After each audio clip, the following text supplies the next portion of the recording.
예, 오름과 덕, 올름과 덕이라는 제목으로 하나님 말씀 증거하도록 하겠습니다. 슬기로운 교회 생활입니다. 교회 생활이니까 같은 크리스찬끼리 관계겠죠. 15절 보니까 우리 크리스찬을 뭐라고 표현해요? 그리스도께서 대신하여 죽으신 형제. 그러니까 예수님이 죽음으로 살린 형제라는 것입니다. 그게 교회 안에서 만나는 형제 자매들입니다. 그러니까 그런 사람과 잘 지내는 것이 예수님과 잘 지내는 거겠죠. 복음서에도 나오잖아요. 소자, 작은 자에게 냉수 한 그릇 주는 게 예수님께 대접하는 것이다. 그러니까 교회에서 누구를 만나든지 간에 그 작은 예수님입니다. 그래 잘 지내는 게 중요하다. 그런 뜻이라는 겁니다. 근데 우리 되게 순진합니다. 교회 생활 잘하려고 그러면 오름만 가지면 된다고 생각을 해요. 근데 그렇지 않습니다. 오름만으로 충분하지 않습니다. 너무 옳기만 한 사람은 오히려 관계가 깨질 때도 많더라고요. 그래서 다른 사람을 세우고 살리는 거를 성경에서는 덕이라 그러거든요. 덕, 버추, 덕이라 그러는데 덕이 있어야 된다는 것입니다. 19절 한번 더 알겠습니다. 시작. 그러므로 우리가 화평의 일과 서로 덕을 세우는 일을 힘쓰나니. 그러니까 덕은 형제 자매를 세우고 살리는 일이다. 그러므로 오름과 덕 같이 있어야 된다라는 것입니다. 그래서 덕이 있는 행동, 이게 실전편이거든요. 어떻게 하면 오름 플러스 덕을 가지고 살 수 있을 것인가. 오늘 세 가지로 정리하겠는데, 첫 번째는 약한 자도 잠깐만 자극하지 말라는 거고, 두 번째는 관계에 최선을 다하라. 세 번째는 우리 약한 사람들 얘기해요. 감정적으로 예민한 사람들 부딪혀서 극복하라. 그래서 계속해서 예민한 상태만 머물러 있지 말고 나를 배려했잖아요. 이제는 강한 자가 되어서 작은 일에 사소한 일에 잠깐 걸리지 말고 힘차게 주의 일을 하는 사람이 되라. 이게 세 가지 지침입니다. 한번 살펴보도록 하겠습니다. 첫째, 덕 있는 행동인데 세우고 살리는 거죠. 자극하지 말라. 약한 자를 이렇게 툭툭 건들지 말라라는 것입니다. 여기 보니까 13절에 부딪힐 것과 거칠 것을 형제 앞에 두지 말라 그랬죠. 13절 읽겠습니다. 시작. 그런즉 우리가 다시는 서로 비판하지 말고 도리어 부딪힐 것이나 거칠 것을 형제 앞에 두지 아니하도록 주의하라. 부딪힐 것은 뭐냐 하면은 의도하지 않는데 자극 주는 거. 그런 거죠. 나는 몰랐는데 그거에 그렇게 예민해? 이런 거 있죠. 그런 거 이제 알았으면 체크해 가서 반복 안 하는 게 좋죠. 반복하는 거 이방인이잖아요. 우리는 반복 안 하는 거죠. 알면은. 그러니까 그걸 경험치로 쌓아가지고 저런 거에 힘들어하는구나. 그래서 의도하지 않았던 일도 그 다음번에 안 하면 그게 예절이죠. 그렇게 하는 게 필요한 거고. 거칠 것은 의도적인 겁니다. 알고도 하는 거, 일부러 괴롭히려고. 발끈하는 거 알아요. 근데 잠깐만 하는 거. 생각보다 많아요, 이런 사람들. 그죠? 생각보다. 친하잖아요. 친하면 그 사람이 약점 알잖아요. 뭐를 열받는지 알잖아요. 그거 계속해서 그거 건드는 사람들이 있죠. 그걸 악한 사람이라 그러지 누가 좋은 사람이라 그러겠습니까? 그러니까 잠깐만 알아가는 게 그래서 중요한 것입니다. 잠깐 정죄하지 말고 형제자매를 잠깐만 알아가는 거. 그래서 자극하지 않게 하는 게 중요한 것 같습니다. 40세가 넘어서면요. 잘 안 변하는 것 같습니다. 저도 옛날에 청년들 20대까지만 해도 그래도 변하더라고. 제일 중요한 건 청소년기까지가 잘 변하고 20대도 잘 안 변하는데 그래도 20대도 변합니다. 근데 40 넘으니까 제가 해봤거든요. 변화가 안 되더라고요. 그래서 제가 내린 결론이 뭐냐면 변화는 하나님이 시키는 거니까 인간은 기도해주고 이렇게 말씀으로 격려해주고 그 다음에는 자극하지 말아야겠구나. 그게 무슨 뜻입니까? 사실 그 사람 보면 안타깝기도 해요. 왜냐하면 그냥 직설적으로 얘기해서 통하면 참 좋겠는데 오히려 굉장히 힘들어 하더라고요. 그래서 안타까운 이유가 뭐냐. 제한적으로 사용할 수밖에 없잖아요. 자극을 안 하려고 그러니까 중요한 일 못 맡기죠. 왜? 그 일 맡기면 자극이 되니까. 그러니까 잠깐 위축이 돼가지고 작게밖에 쓰임받지 못하는 걸 보고 안타까움은 있죠. 그렇지만 자극하지 않는 게 좋은 것 같습니다. 여기 서로 비판하지 말고 그랬는데 그건 건전한 비판이라기보다도 이 단어는 공격, 정죄 그런 거에 가까운 것입니다. 너 고쳐야 돼. 그렇게 하면 안 돼. 이런 거 자극하는 거 너무 많이 안 하는 게 좋다라는 것입니다. 그게 첫 번째 지침이에요.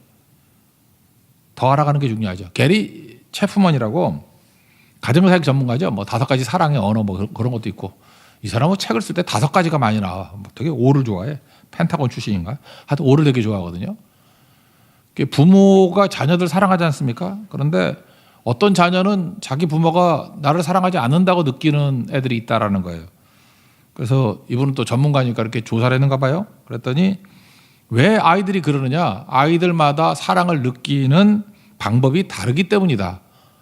이게 참 일리가 있더라고요. 저도 아이를 둘 키워봤는데 진짜 다른 것 같아요. 이렇게 진짜 달라요. 5가지 채널이 있다 그러는데 첫째는 육체적인 접촉을 통해서 사랑을 느끼는 애가 있대요. 이런 애들은 이제 보챈다 그러죠. 막 매달리고. 우리 교도 보면 엄마나 아빠한테 매달리는 애들이 있어. 이렇게 뭐 만져주고 안아주고 달라붙고. 그래야 사랑을 느끼는 거예요. 그거 안 하면은 사랑한다고 못 느끼는 거예요. 저는 질색이거든요. 우리 아버지가 어머니가 이렇게 안아주고 귀찮아 이랬는데 또 이런 사람도 있는가 봐. 그래서 이렇게 막 안아주고 그러면 좋아하는 사람. 두 번째는 부드러운 말. 이건 우리 가정하고도 비슷한 것 같아. 저도 이렇게 자녀를 키울 때 애들이 제가 이렇게 폭언하는 사람 아니잖아요. 인정 안 하네. 나는 애들한테 그렇게 심한 얘기도 안 했는데 그게 별것도 아닌데 약간 이렇게 좀 겉면 정도 했는데도 되게 힘들어하더라고 딸들이. 그래서 나는 혼자 이런 생각을 해봐요. 이게 도대체 얼마나 좋은 남자를 만나 얘네들이 살 수 있을까? 그렇게 부드럽게 말하는 남자가 없을 건데 있나 요즘에는? 그래서 제가 좀 걱정도 하고 그랬어요. 그래서 분위기가 이렇게 험한 말 안 해요. 그렇게 부딪히고 시끄러운 소리 난 적이 없거든요. 그러다 보니까 저도 그렇게 길들여진 것 같아. 심한 말 들으면 저도 힘들어. 그러니까 그런 사람이 있죠. 이렇게 폭언에 대해서 익숙하지 않은 거. 되게 이렇게 폭언하는 사람들 보면은 자기 아버지나 어머니가 폭언했던 사람이에요. 그래서 자기는 별게 아니거든. 그게 어려서부터 자장가 같이 들었던 얘기이기 때문에. 특별히 그 지방 사람들 있죠. 뭐 경상도 그 구석이나 전라도 구석에 있던 사람들 막 험한 말 쓰잖아. 서울에는 옛날에 욕이 없었어요. 최고 이 바보야 이게 큰 욕이었어. 진짜 그랬다니까요. 근데 하도 지방에서 기어 올라온 애들이 많아가지고 막 험한 욕이 생긴 거지. 제가 초등학교 다닐 때까지만 해도 그냥 바보야 정도? 그 말도 막 입에서 잘 안 나오고. 그러니까 욕이 입에서 잘 안 나와요. 써본 적이 없어가지고. 뭐 들으면 알긴 아는데 뭐 그런 거죠. 그러니까 부드러운 말 아니면 사랑을 못 느끼는 애들이 있다고요. 그럴 때는 부드러운 말을 해줘야죠. 이건 좀 맞다고 생각을 해요. 세 번째는 함께 있어줘야 사랑을 느낀답니다. 시간 같이 보내주고. 저는 이게 또 질색인데. 저는 네 번째가 맞는 것 같아요. 선물을 주면은 사랑을 느끼. 저희 어머니가 뭐 딴 건 잘 못했지만 뭐 하여튼 제가 사달라는 거 다 사준 것 같아요. 옛날에는 그 카세트 같은 거 있잖아요. 그 녹음기. 초창기 나올 때인데 그거 꽤 비싸던 것 같아요. 웬만한 한 대졸 초임 정도 되는 가격이었거든. 근데 그거 사달라니까 사주고 그러더라고. 나 그때 되게 사랑을 느꼈어요. 엄청 나를 사랑하는구나. 그래서 내가 필요한 건 다 샀다고. 도구. 남자는 도구의 존재잖아요. 도구가 무기니까 나를 확장한다고 느끼니까. 그래서 뭐 고등학교 내가 그때 타자기도 비쌌어요. 타자기도 사주고. 그다음에 최초의 워드 프로세서 뭐 내 돈 주고 샀지만 하여간 뭐 이런 거 그때 그런 거 잘 사줄 때 난 사랑을 느꼈어요. 그러니까 잘 아시는 거죠. 뭐 이렇게 안아주거나 난 질색이에요 그거. 뭐 부드러운 말 그것도 질색이고 그냥 선물이나 많이 주세요. 뭐 그런 거였거든요. 이거 맞다고요. 이런 사람이 있다고 빨리 파악을 해야지. 5번째는 봉사하는 거예요. 옆에서 도와주고 숙제 도와주고 리포트 도와주고 과제 도와주고. 저는 이거 혼자 다 했거든요. 이런 거 오면 귀찮고. 그러니까 벌써 성향이 나오죠. 그러니까 지금 이렇게 설명해서 지내다 보면 이 사람이 어떤 채널에서 사랑을 느끼는가 알면은 그거 도와주고 또 어떤 것을 힘들어하냐 그럼 자극하지 말라고요. 그죠? 이런 것들을 파악해야 된다. 왜? 사랑받는다는 느낌을 받는 채널이 사람마다 다르기 때문에. 이 책은 아이들 키우는 거를 위한 책인데 아이만 그럴까요? 어른도 마찬가지죠. 어른들이 만나보면은 다릅니다. 달라요. 설교 중에 뭐 직접적인 자기 이름이 나오는 걸 너무 좋아하는 분이 있어요. 반면에 자기 이름 나오면 막 죽으려고 그러고 왜 내 이름을 실명을 했냐고 그러고 막 힘들어하는 분. 사람마다 다르다니까요. 그리고 또 익명으로 하면 또 그걸 또 신경질 내요. 왜 익명을 하냐고 좋은 거를 왜 이름을 얘기해 주지? 딴 사람은 오해하면 어떡하냐고. 칭찬 듣는 걸 오해한다고. 그죠? 그러니까 사람마다 다 다르다니까요. 그러니까 이거 참 조심해야 되는 것 같아요. 그죠? 소통이 중요하기 때문에. 여기 음식 문제인데 유대 크리스찬 출신이 많잖아요. 레위기 보세요. 음식 규례가 엄청나지 않았습니까? 근데 우리가 하나님이 주신 건데 그냥 믿음으로 먹으면 다 선한 거다. 그러면 문제 없죠. 근데 유대 크리스찬들은 이게 쉽지가 않은 거였다고요. 이게 신전에 바쳤던 제물인가 아닌가 그것도 예민하고 또 레위기에 나오는 그거 뭐 명령대로 먹어야 되냐 말아야 되냐. 여러분 레위기 규례대로 하면 먹지 말아야 될 게 순대도 먹으면 안 되잖아. 피 집어넣잖아 거기에. 거기 보면 새우 뭐 이런 거 맛있는 거 이런 거 다 못 먹어요. 랍스타도 못 먹고요. 게도 못 먹고 못 먹어요. 뱀장어 이거 못 먹고요. 운하기를 뭐라 그러나? 운하기가 뱀장어지. 운하기 그런 것도 못 먹고 그거 되게 많아 못 먹는 거. 근데 우리 맛있게 먹잖아. 그죠? 그러니까 이게 또 예민한 사람이 있잖아. 예민한 사람. 그거 먹으면 안 된다. 그런 문제를 가지고 맞아요. 네가 생각하는 게 맞다. 자 이렇게 먹어도 된다.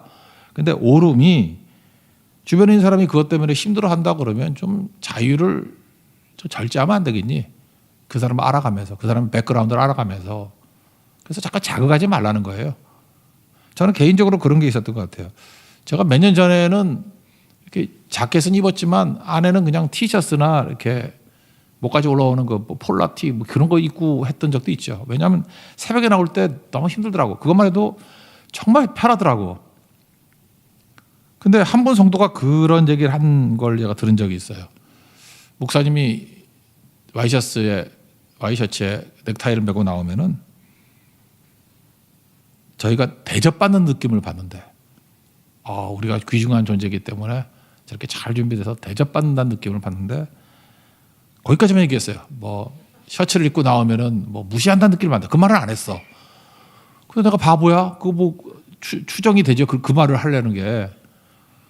그래서 제가 원칙은 그거였어요. 덕이에요, 덕. 오름의 문제 아니에요. 뭐 예수님이 뭐 넥타이 메고 살고 있어요. 그건 아니죠. 근데 그렇게 생각하는 분들이 전통적으로 있다 그러면은 뭐 셔츠 입는 거 별로 안 좋은 것 같아요. 일반 셔츠. 그리고 내가 이렇게 기독교 방송에 나가다 보면은 목사님들이 나름대로 이제 자연스럽게 다가간다고 이제 셔츠 입고 나오는데 왜 이렇게 촌스러운지 좀 안 입고 나왔으면 좋겠어. 그냥 넥타이 메고 그냥 깨끗하게 나왔으면 좋겠어. 나름대로는 털털하게 나온다고 하는데 내가 볼 때 한심해. 그래서 제가 친구 있길래 내가 전화 걸어서 너 제발 너 얼마나 못생겼는지 아냐? 그렇게 하지 말고 남자는요 웬만한 남자들은 그냥 정장 입을 때가 제일 멋있어요. 그죠? 그러니까 뭐 아주 잘생긴 남자라고 모르겠는데 김수현쯤 되면 모르겠는데 너는 아니라고. 김수 꽝이라고. 그러니까 옷이라도 착실히 입어라. 그 얘기 듣고 요즘에 착실히 입고 다니는 제 친구도 있어요. 그죠? 그런 것도 도움이 되는 것 같아요. 그러니까 뭐예요? 그게 덕이라고 덕. 덕이라는 건 그래서 잠깐만 알아가야 돼요. 사람들 얘기도 들어야 되고. 오름 플러스 덕이 있어야 된다.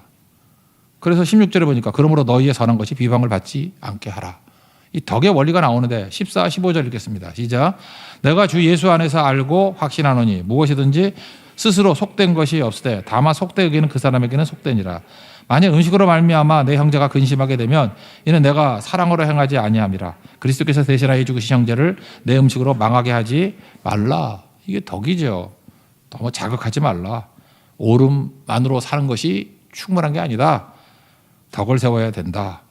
그러니까 무슨 얘기예요? 우리 주변에 있는 형제 자매들이 어떤 것에 자극을 받는지를 알고 자극하지 말라는 거예요. 그죠? 그게 슬기로운 교회 생활, 덕을 세우는 교회 생활의 첫 번째 원칙이다. 두 번째 덕을 세우고 살리는 거죠. 관계에 최선을 다하라. 그러니까 돈과 시간을 관계에 쏟으라 그랬죠. 왜? 관계에서 열매를 다 거두기 때문에. 관계가 소속 아니에요. 우리 소속된 자들이니까 관계에 돈과 시간을 쓰라. 그러니까 하나님 나라의 원리가 뭐냐? 그게 17절인데 17절 읽겠습니다. 시작. 하나님의 나라는 먹는 것과 마시는 것이 아니요 오직 성령 안에 있는 의와 평강과 희락이라. 그러니까 하나님 나라는 의가 있어야 되고 평강이 있어야 되고 희락이 있어야 된다. 이건 다 관계네요. 의는 하나님과의 관계, 평강은 타인과의 관계, 희락은 나와의 관계. 관계 좋을 때 이런 게 나온다고. 첫째 의는 뭐예요? 하나님과의 관계가 좋은 거. 이거를 의라 그랬죠. 의. 디카이오스네. 영어로는 righteousness. 좋은 관계. 그러니까 의는 좋은 관계예요. 하나님과 나 사이에 십자가의 의가 있다. 그러니까 십자가의 의 빼놓고는 하나님과 나와 관계가 좋아질 수가 없어요. 그죠? 그러니까 의는 좋은 관계라니까. 디카이오스네. 그러니까 이게 하나님과의 관계에서 좋은 건가냐? 그 의를 봐야 돼. 의. 아무리 인간끼리 뭐 좋고 뭐 너 좋고 나 좋고 그래봐야 하나님 앞에서 의가 세워지지 않는다 그러면 그건 끝나는 거죠. 그렇죠? 우리 뭐 구역 모임 같은 거 뭐 이렇게 팀 모임 같은 거 했는데 팀 모임 끝나고 난 다음에 뭐 이렇게 화투를 돌리면 너무 화기애애하고 뜨거워지고 충만해지고 그런다. 하나님과 의가 깨지는 거 아니야? 하나님 그걸 원해요? 평강은 있을지 모르지만 자기들끼리. 그건 아니지. 그러니까 의가 하나님 앞에서 올바른가 이걸 봐야 되고, 두 번째 평강인데 이웃과의 관계죠. 타인과의 관계. 그래서 18절 보겠습니다. 시작. 이로써 그리스도를 섬기는 자는 하나님을 기쁘시게 하며 사람에게도 칭찬을 받으니라. 그러니까 사람과의 관계가 좋아지는 거. 그게 평강이죠. 관계에서 샬롬이 있어야 되겠죠. 그래서 사도행전에 7집사 뽑을 때 자격이 뭐였냐면 사도행전 6장 3절 성령과 지혜가 충만하고, 이거 이해되죠? 칭찬받는 사람 7을 택하라. 칭찬. 사람들에게 칭찬받는 사람. 평강이 있는 사람. 관계 속에서. 잠깐만 다투고 이 사람이 그 사람하고 가면은 관계가 안 좋아져. 누구를 배제시키고 맨날 싸우고. 그렇다 그러면 그 사람 문제가 뭐예요? 이 관계에 문제가 있는 거 아니에요? 관계. 그럼 지도자 되기도 힘들고 이거 뭐 맡기기가 힘들잖아. 그러니까 하나님 사업이 무너진다 그러잖아요. 그렇죠? 20절과 21절 읽겠습니다. 시작. 음식으로 말미암아 하나님의 사업을 무너지게 하지 말라. 만물이 다 깨끗하되 거리낌으로 먹는 사람에게는 악한 것이라. 고기도 먹지 아니하고 포도주도 마시지 아니하고 무엇이든지 내 형제를 거리끼게 하는 일을 아니함이 아름다우니라. 그러니까 네가 자유가 있다 할때 좀 제한해서 타인과의 관계에서 평강을 누리라. 그러니까 하나님의 나라는 뭐가 있어야 돼? 의가 있어야 되고 하나님과의 관계. 타인과의 관계에서는 평강이 있어야 된다고. 평강이 없으면 안 되는 거죠. 그러니까 뭘 일을 하긴 해. 근데 평강이 없으면 하나님의 사업이 무너진다잖아요. 지금도 보면 유능해요. 뭐 열심히도 해. 근데 맨날 관계를 껴가지고 하나님의 사업이 무너져. 사역이 안 돼, 사역이. 그렇다고 그러면 뭐라고 얘기해야 돼? 또는 관계 훈련부터 받아야 된다. 관계성이 꽝이야. 그런 거죠. 그거 되게 자기가 안 죽어서 그래요. 샬롬을 이룰 수 있는 관계. 세 번째는 희락이죠. 나와의 관계.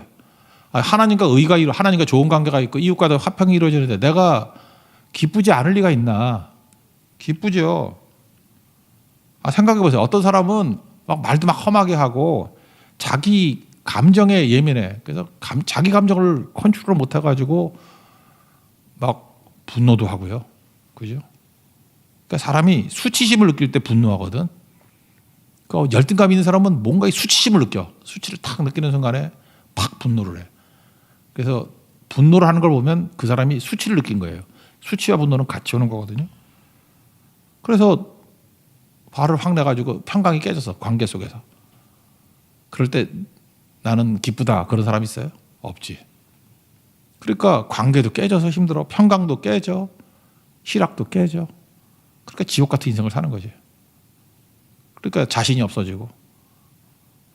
그러니까 이 세 가지를 항상 어느 관계에서는 점검해야 돼요. 하나님과의 관계가 오르냐? 의. 사람과의 관계가 오르냐? 평강. 나는 기쁨과 희락. 이 세 가지를 살펴야 된다는 것입니다. 조이 선교의 그 이름도 얘기했죠. 조이. 왜 조이라고 지었냐 했더니 기쁨이 그냥 기쁨이 아니래.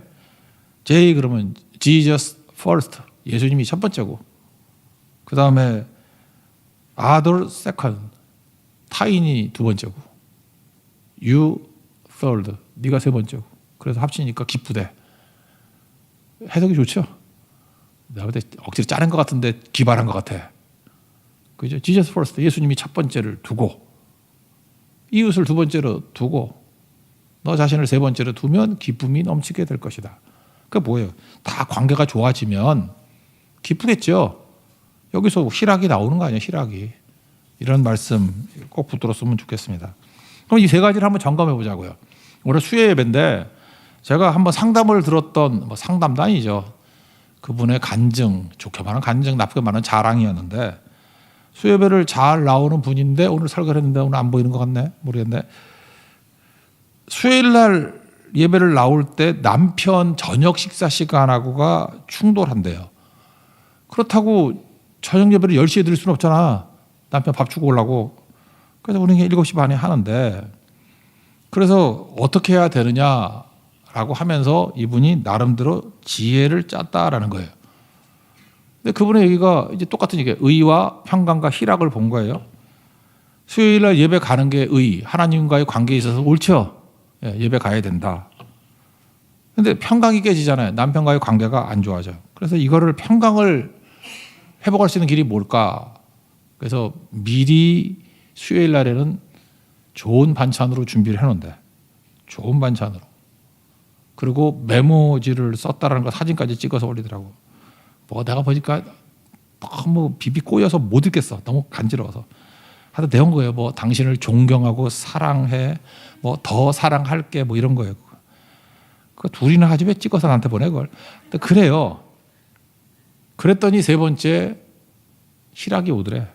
내가 기쁘고 교회와 가정도 평안해지고. 근데 이건 참 지혜로운 아내인 것 같아요. 남편이 나 같은 경우에 사 먹겠다. 근데 그 아내가 차려주는 밥을 중요시 여기는 남자가 있어요. 그 몇 명 안 되지만 있다니까.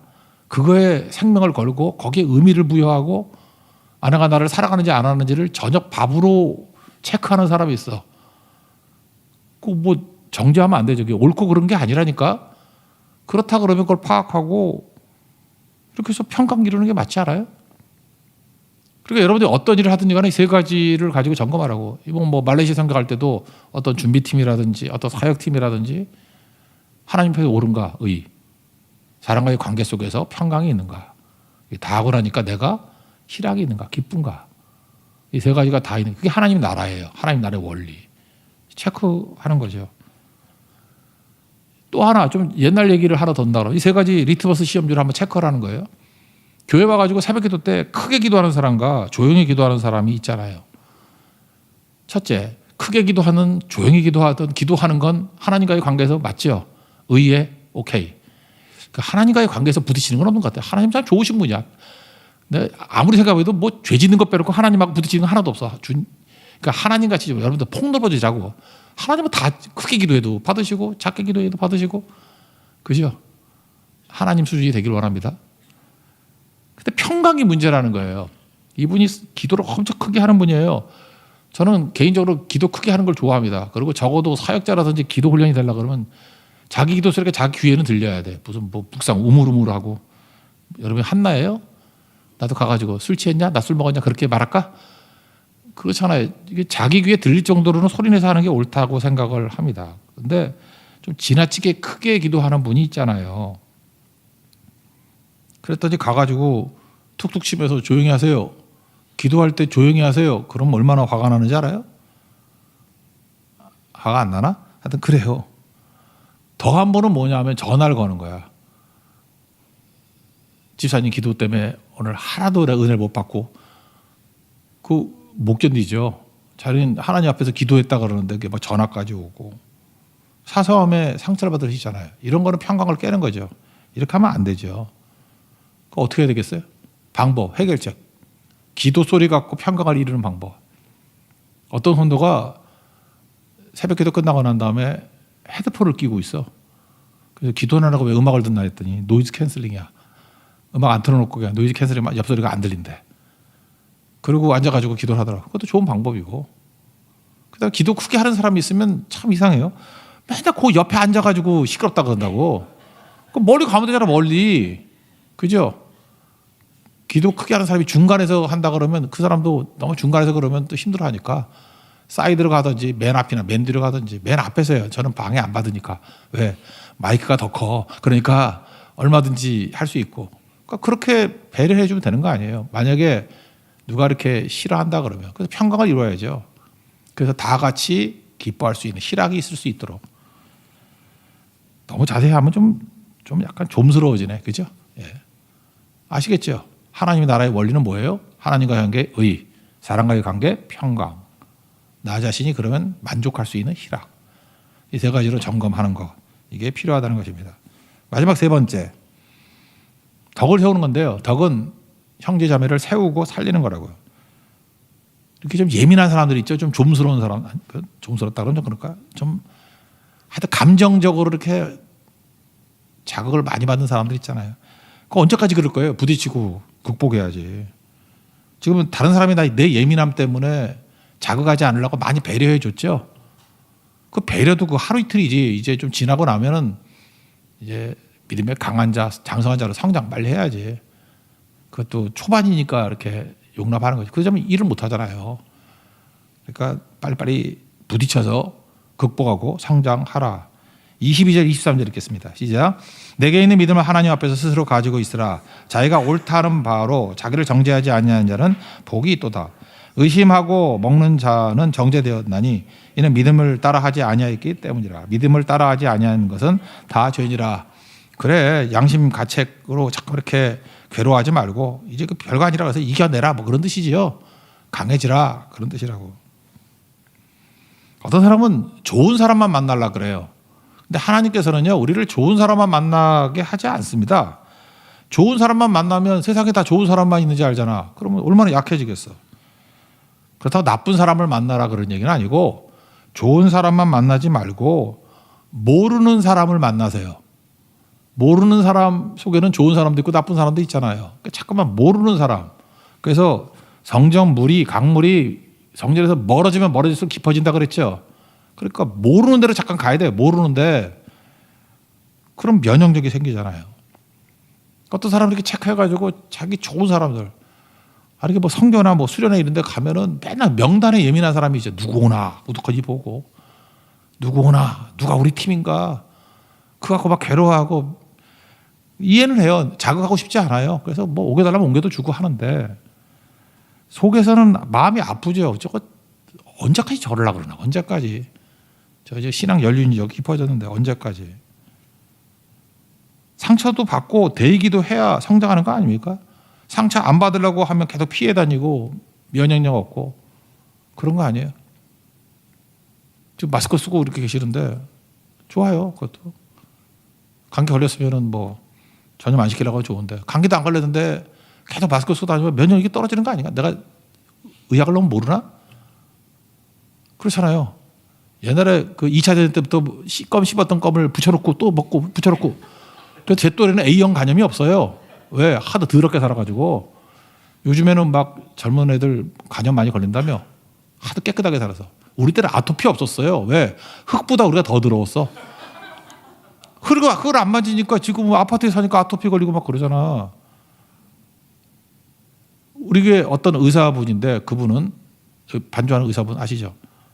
애를 키울 때 어떻게 키웠냐 그랬더니 그 뭐 젖꼭지 있잖아요. 그거 뭐라 그러지? 우리병. 그거 물로만 씻었대. 끓이지 않고. 살균 안 하고. 왜 그러냐 그랬더니 면역력 기르게 만들어 주려고. 그렇게 얘기하더라고. 그러니까 뭘 아는 사람들은 좀 다르지 않나? 뭐 애들이 깨끗하다고만 다 좋은 건가?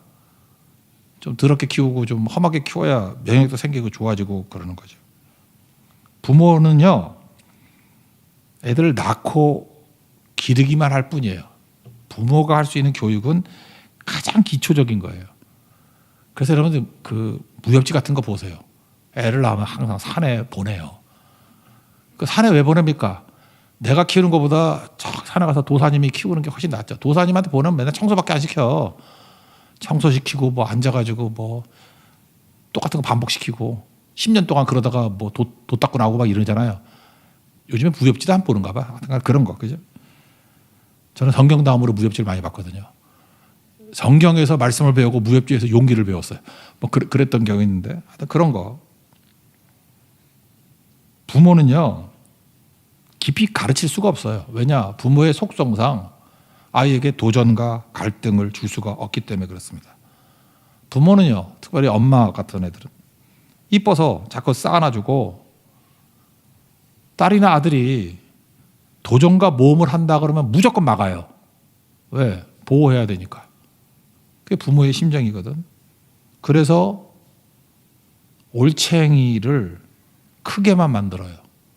그래서 애들이 대왕 올챙이가 돼. 개구리가 되질 않아. 그래서 부모 손에 두면은 대왕 올챙이. 부모 품을 떠나야 개구리 돼요. 그렇다고.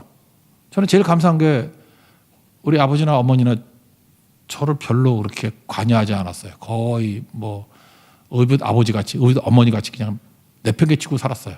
난 그게 사랑이라고 생각해요. 그래서 할 거 다 하고 저는 대왕 올챙이로 크지 않고 나가서 죽도록 얻어 터지는 개구리 됐어요. 그게 교육이죠. 애들이 학교 가잖아요. 저는 옛날식 교육이 나쁘다고 생각하죠. 우리 한국식 교육이 왜 나빠? 지금도 뭐 미국이나 뭐 영국 가보면 한국식 학원 가려고 줄 서고 막 그러던데 유태인들도 오고. 우리 교육이 뭐 나쁜가? 뭐 암기식 교육? 그게 얼마나 중요한 건데 처음에 암기하지 뭐래 그러면.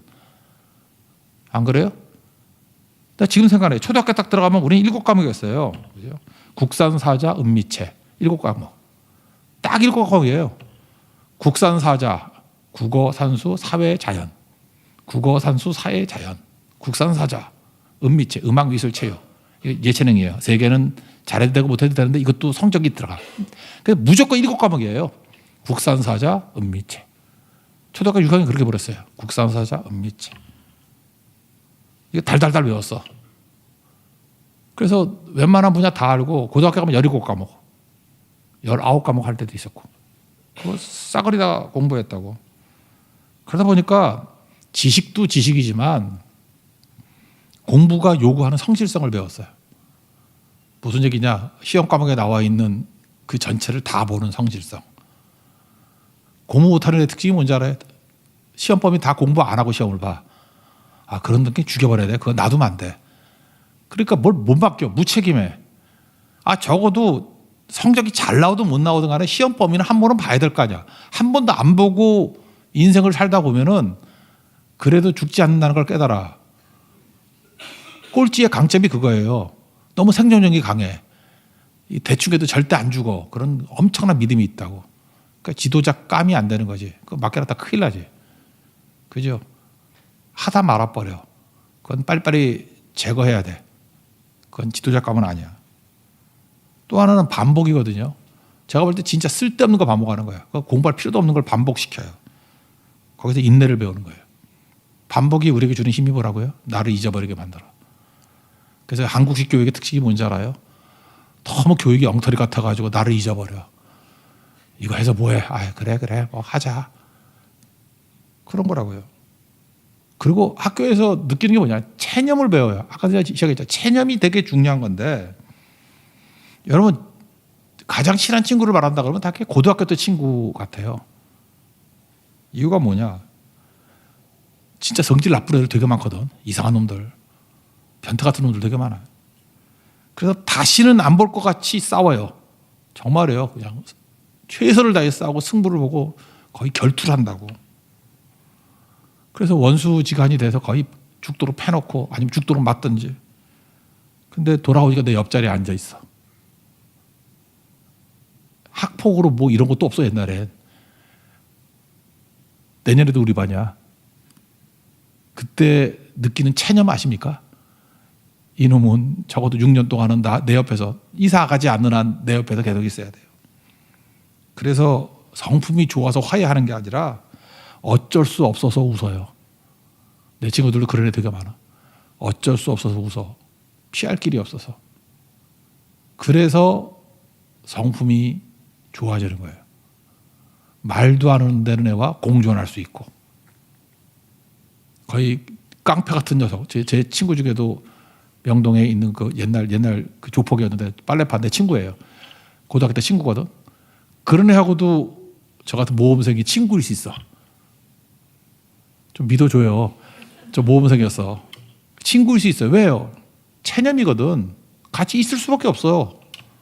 그래서 뭐 예수 잘 믿는 모범생이나 뭐 조폭으로 나갔던 애나 친구가 될 수 있다니까. 왜? 피할 길이 없어. 그냥 사귀라면 누가 사귀겠어. 짝이었거든. 짝이었어요. 근데 다 알아. 다 아는 친구들이에요 거기. 그러니 뭐 어떡하겠어 그거.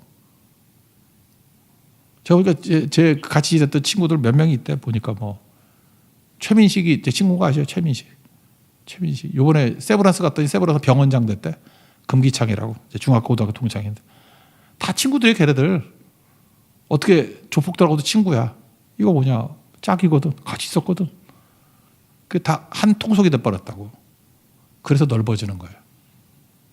요즘에는 너무 선택이 많은 거예요. 내 뜻에 안 맞으면 옮기고. 요즘에 뭐 학폭 있으면 전학 간다며?